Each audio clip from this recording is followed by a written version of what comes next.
আজকে আমার মায়ের পছন্দের এই শুকনো শুকনো আলুর দমটা বানাবো। আমার মা বারবার বলে ওই আলুর দমটা বানা না। মা একে নাম দিয়েছে ভাজি আলুর দম, আমি এমনিই আলুর দম বলি। তার জন্য আমি কড়াতে প্রথমে সর্ষের তেল নিয়ে তার মধ্যে জিরে ফোড়ন, গোটা গরম মশলা ফোড়ন, শুকনো লঙ্কা, একটা তেজপাতা ফোড়ন হিসেবে দিয়ে দিলাম।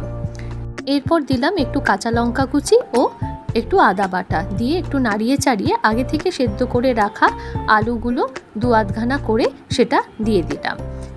একটু স্বাদ অনুযায়ী নুন দিলাম।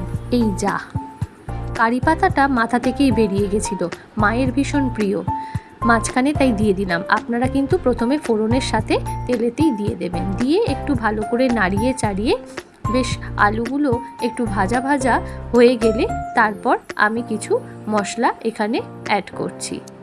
একটু টমেটো বাটা দিয়ে ভালো করে প্রথমে নাড়িয়ে চাড়িয়ে নিচ্ছি। টমেটোটা হালকা নরম হয়ে গেলে এরপর আমি তাতে একটু হলুদ গুঁড়ো, জিরে গুঁড়ো ও ধনে গুঁড়ো দিয়ে দেব।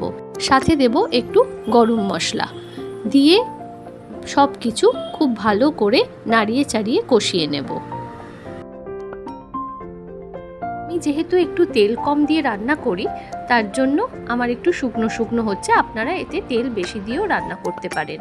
এরপর আমি মশলাটা কষিয়ে নেওয়ার পরে আমি একটু মিষ্টি দিয়ে দিলাম। আমি এখানে গুড়ের ব্যবহার করেছি, আপনারা চিনির ব্যবহার করতে পারেন বা স্কিপ করতে পারেন। শেষে নামাবার আগে আমি একটু ঘি ও ধনেপাতা কুচি দিয়ে তারপর নাড়িয়ে আমি সার্ভ করে দেব। আমার ভাজি আলুর দম রেডি। Thank you.